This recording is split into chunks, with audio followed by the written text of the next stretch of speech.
Putin acaba de probar su misil favorito, un misil hipersónico que además en el aire, y no le miento, y no es exageración, hace así y se va para acá, para allá, cambia repentinamente o puede cambiar repentinamente en el aire, además de que es hipersónico. Y esto pues sin duda preocupa demasiado a las fuerzas de la OTAN, a Europa, a la Unión Europea y sobre todo a Estados Unidos.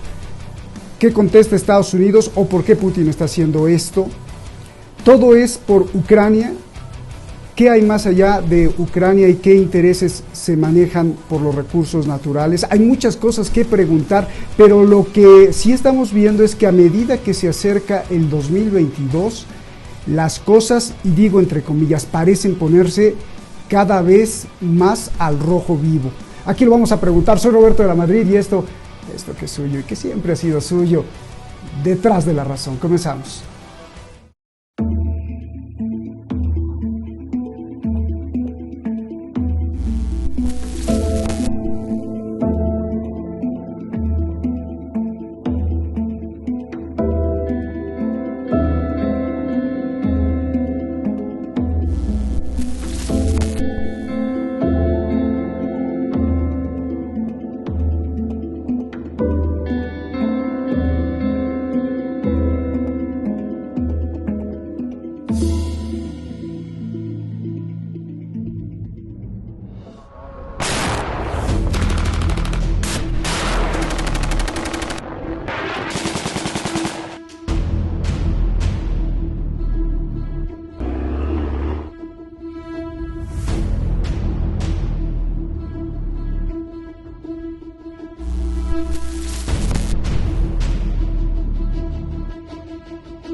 Tensa Navidad, tenso inicio de año y se están pelando los dientes cada vez más. Está con nosotros Francisco Javier Martínez y Adrián Celaya. Gracias, un abrazo gigante. Vamos directo al toro. Francisco Javier, se están pelando cada vez más los dientes. En realidad, ¿de qué se trata todo esto? Putin ya habla incluso de poner misiles nucleares de mediano alcance. Javier, ¿qué está pasando, por favor?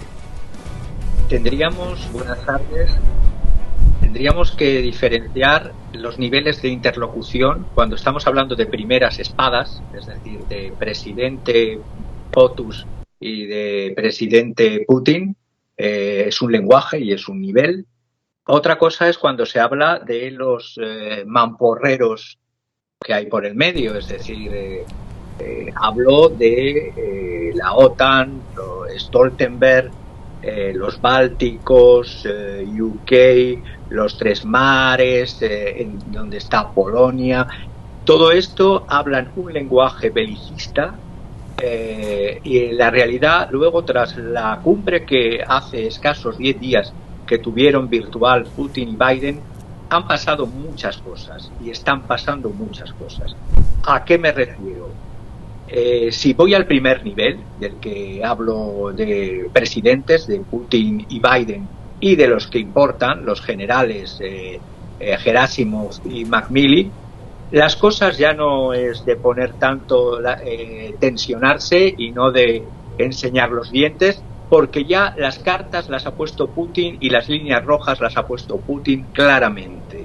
Y las ha puesto hasta tal punto que, si por una parte Alemania, ya reticente desde el 2014, ha bloqueado la compra de armas y ha pospuesto la entrega de armas a Ucrania, como rifles antitanques, como sistemas antifrancotiradores y como armas para contrarrestar drones. Eso por parte de Alemania, que creo que es la que pesa en la Unión Europea.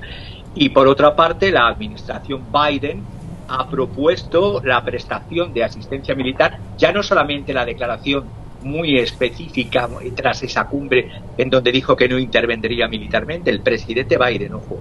Además, se ha pospuesto y se han quejado por parte ucraniana el ministro de Defensa Reznikov, y se ha quejado en la embajada de Ucrania en Alemania, Melnik, diciendo que Alemania ha negado la ayuda a Ucrania y que los Estados Unidos se están, y hablo de ese primer nivel, de los presidentes, por hacer una fórmula Steinmeier. ¿Qué es la fórmula Steinmeier?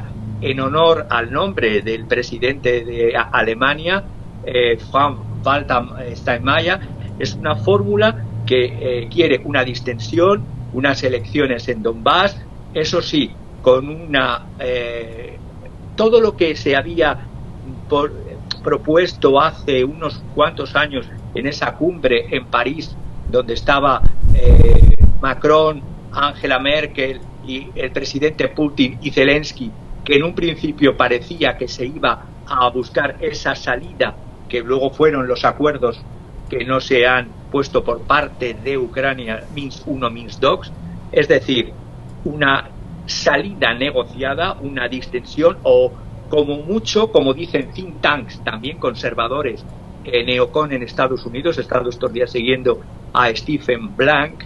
Stephen Blank es del Foreign Policy Research Institute y es un neocon puro, es decir, neocon con Reagan, neocon con Bush, y estos hablan de ganar tiempo, de dar un respiro a Ucrania. Insisten en fortalecer militar y diplomáticamente a Ucrania, pero hablan también del grave problema que tiene Ucrania, ya lo dije en otro programa, y el grave problema no es solamente esa supuesta y mítica invasión rusa, sino la lucha que tiene interna entre sus oligarquías, que luego, si me da tiempo, comentaré en trazos quiénes son estas oligarquías enfrentadas. Entonces, si hablo, repito, del primer nivel, el primer nivel podríamos estar hablando que se va hacia esa fórmula de... Porque para Occidente, o para Biden, para su electorado, no es interesante ni responsable un conflicto, no es rentable para la Unión Europea en sí. Otra cosa es lo que ha hecho la cumbre de la OTAN hace escasas horas, y incluso con los voceros de la Unión Europea y mamporreros de la Unión Europea, llámese Ursula von der Leyen, llámese Borrell, hablando otra vez de esas sanciones específicas a Rusia, prolongarlas otros 6 meses. Bravo, cuanto más sanciones a Rusia, más se fortalece y se desliga de lo que es el dólar. Entonces, desde esa perspectiva, yo diría que los neocon hablan con la boca chica de un parón y una distensión, pero de rearme.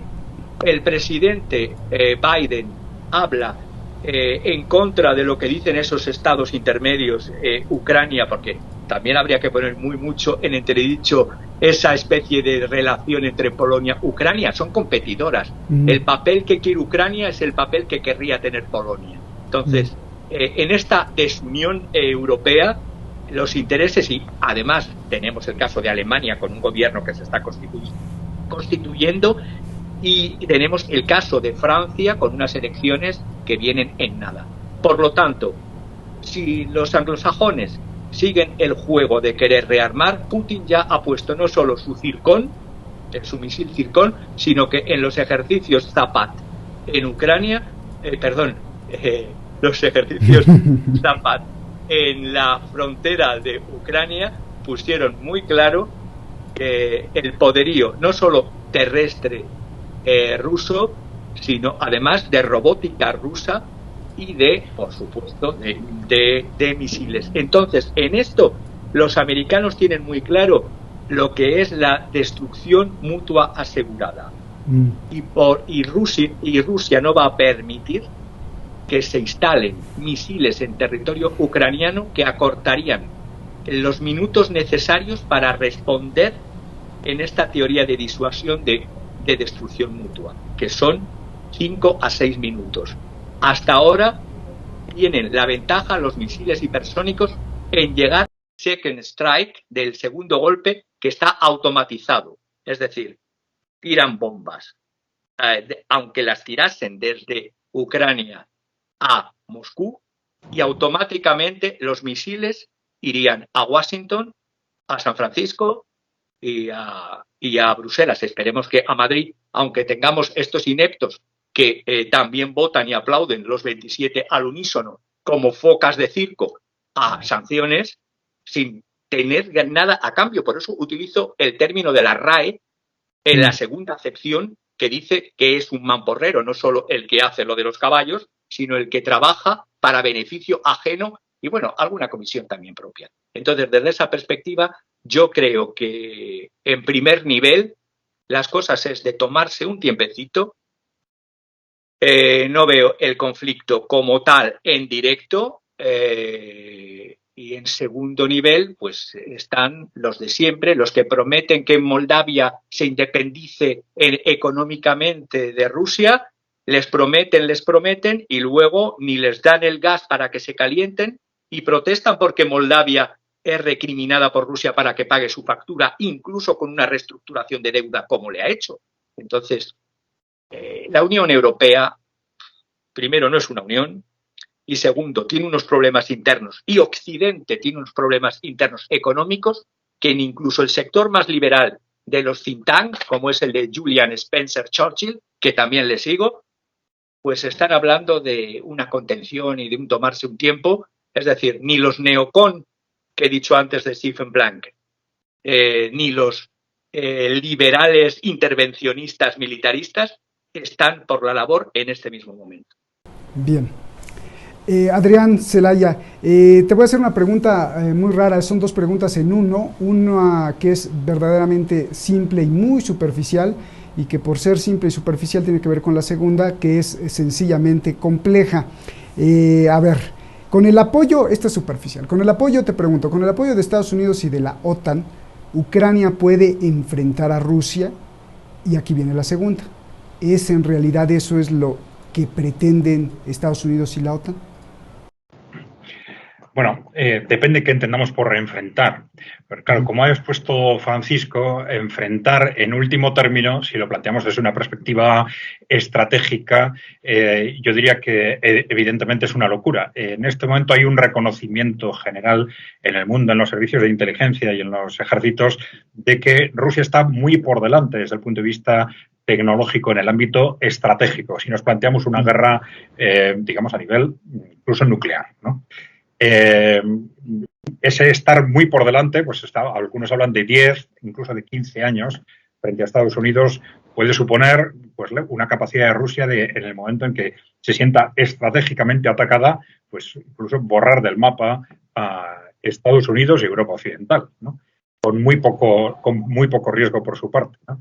Entonces, en este momento, como ha expuesto Francisco, hay que pensar, aunque hay distintos sectores dentro de las élites norteamericanas y europeas, hay sectores que llevan muchos años haciendo una apuesta por un enfrentamiento con Rusia y con China, como sea, aceptando todas las opciones.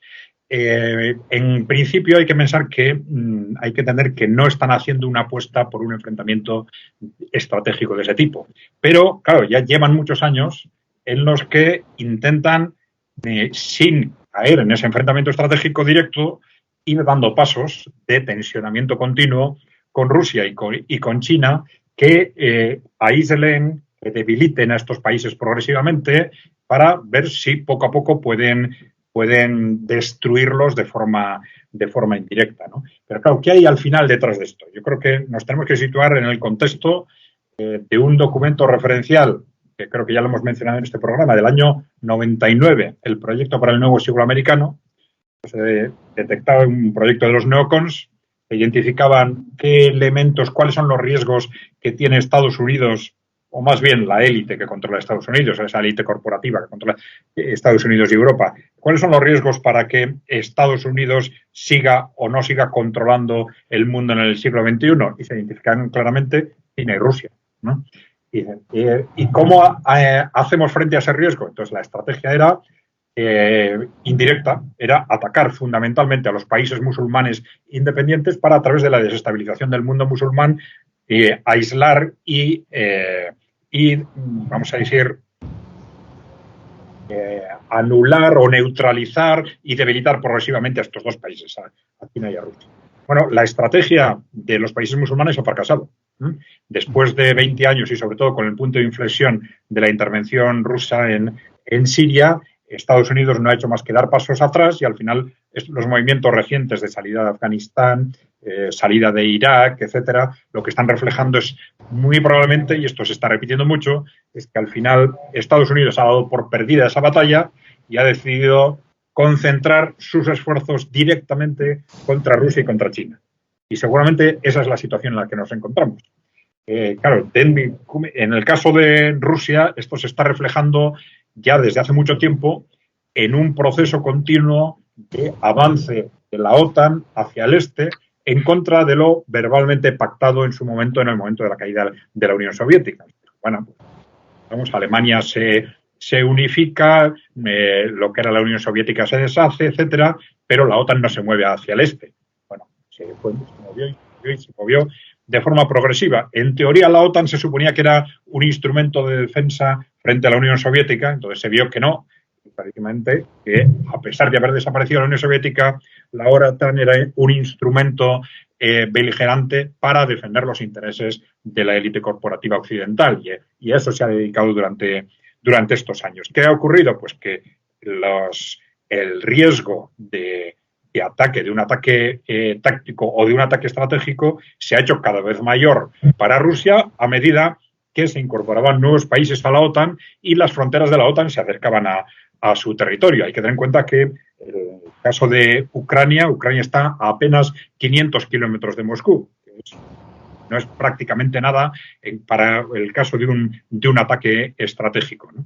El problema, ¿cuál es? Que se ha hablado de la posibilidad de que Ucrania entre a la OTAN o no, pero la percepción en este momento ya en Rusia es que esto ha ido demasiado lejos. Entonces, por eso el último planteamiento que está haciendo Vladimir Putin y que ha sido apoyado por China es que, bueno, no basta con que dejéis de hacer lo que habéis dicho, amenazado con hacer. Yo quiero garantías, necesito garantías estratégicas.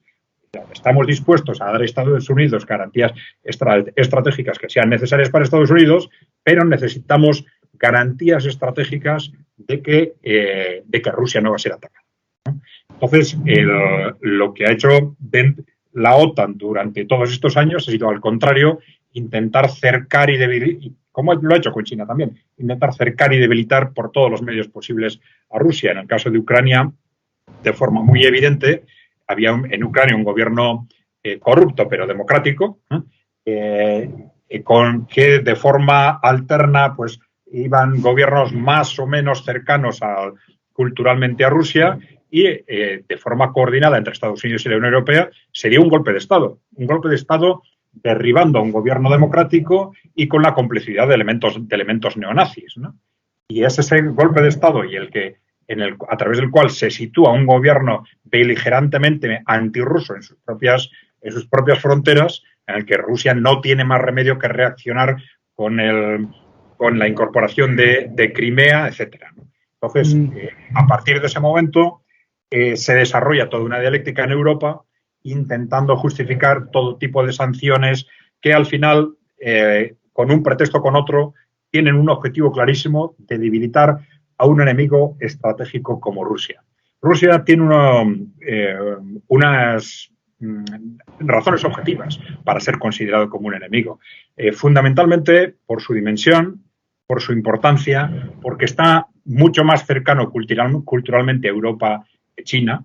China es mucho más fuerte económicamente, son mucho más personas, pero Rusia es la misma cultura que la Europa occidental y sin embargo es un enemigo estratégico. ¿Por qué lo es? Pues bueno, pues porque la sociedad rusa a partir del año 2000, con la llegada de Putin al gobierno, dio casi lo que se llamó un cierto golpe de Estado, y lo que hicieron es derribar a esa oligarquía que había destruido Rusia durante los años 90 y que es la misma oligarquía que controla Europa y Estados Unidos.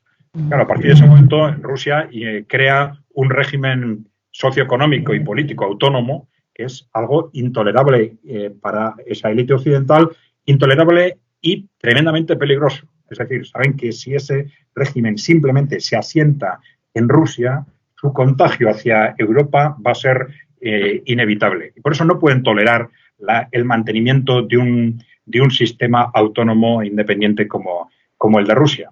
Entonces, se han ido dando todos esos pasos y en este momento, ya digo, ha llegado a una situación en la que desde Rusia se está diciendo muy claramente, bueno, evidentemente, como decía Francisco, ahora desde un punto de vista táctico, pues se están intentando constantemente movimientos, llevamos tropas, no las llevamos, incorporamos a Ucrania, no incorporamos, amenazamos, lanzamos una amenaza, la retiramos, pero aquí hay un tema de fondo, que Rusia ha dicho ahora claramente, yo necesito garantías de que Rusia no va a estar estratégicamente amenazada. Estamos dispuestos a dárselas a Estados Unidos, pero yo también necesito esas garantías y a partir de ahí hablamos, porque dependiendo de que esas garantías existan o no, vamos a actuar de forma muy distinta.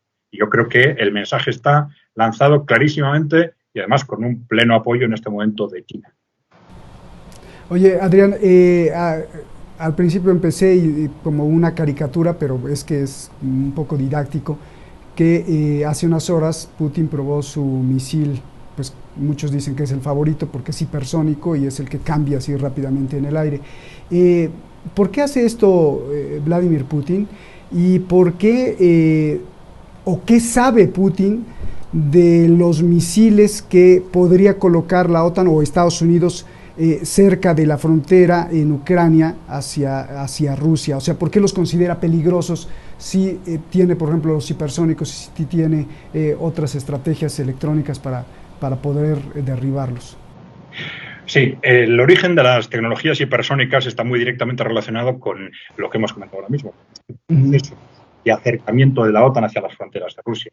Es decir, cuando los misiles se disparan desde Estados Unidos, tienen, dependiendo de la tecnología del momento, un determinado tiempo de alcance hasta que llegan a Rusia. Ese tiempo es mucho menor desde Europa Occidental, es menor desde Polonia y es menor desde Ucrania, pueden ser 3 minutos, ¿no? ¿Me explico? Y entonces, a medida que se iban acercando las fronteras de la OTAN, como reacción frente a este riesgo altísimo, en el caso de un conflicto nuclear, pues Rusia se vio obligado a desarrollar como alternativa estas tecnologías hipersónicas que de alguna forma rompían esa barrera de tiempo, ¿no? La cuestión es que en estos avances tecnológicos rusos, las tecnologías hipersónicas son solo algunas de las tecnologías que están desarrollando.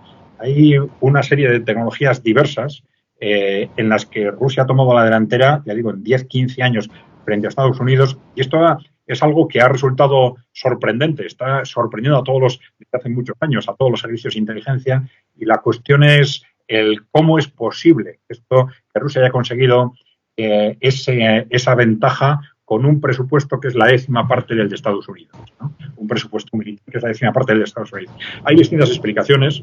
Una de ellas es que, claro, el presupuesto de Estados Unidos no es un presupuesto defensivo, sino es un presupuesto para dominar el mundo.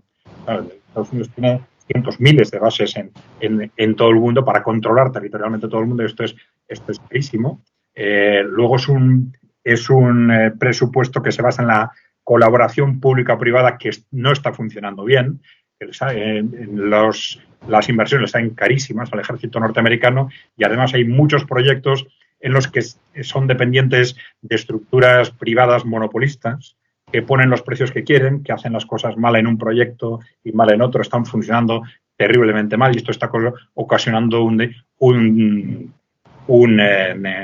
retraso tecnológico muy importante para Estados Unidos. Luego tienen problemas de corrupción impresionantes también en esa relación público-privada. Y luego está el factor que se percibe tanto en Rusia como en China, que es una capacidad que probablemente heredada de la Unión Soviética de concentrar esfuerzos en sectores específicos, ¿no? Es decir, en Occidente estamos muy acostumbrados a que la capacidad tecnológica militar esté muy relacionada con el nivel económico en general, sobre todo con el nivel de la capacidad de consumo, mientras que en estos países tienen mucha capacidad de concentrar esfuerzos en sectores concretos en los que, aunque el nivel económico global sea más bajo, pues consiguen situarse en primer lugar, como por ejemplo en tecnología agrícola, en tecnología militar, en aeronáutica, etcétera. Está sucediendo en Rusia. Pero bueno, de cualquier forma, está resultando bastante sorprendente, pero la realidad es que efectivamente ese adelanto tecnológico existe. Las razones son, en concreto, yo creo que esas las dos que hemos citado, ¿eh? Primero, el acercamiento geográfico que llevó al desarrollo de las armas hipersónicas y segundo, la necesidad de compensar el menor presupuesto militar y muchísimo menor, porque cerca de un 10% del menor presupuesto militar de Rusia con un nivel tecnológico superior. Y esto les llevó sin duda a hacer ese mayor esfuerzo. Perfecto, Adrián, muchísimas gracias. A ver, Javier, ya lo tocó, yo lo iba a preguntar, pero ya lo tocó primero Adrián.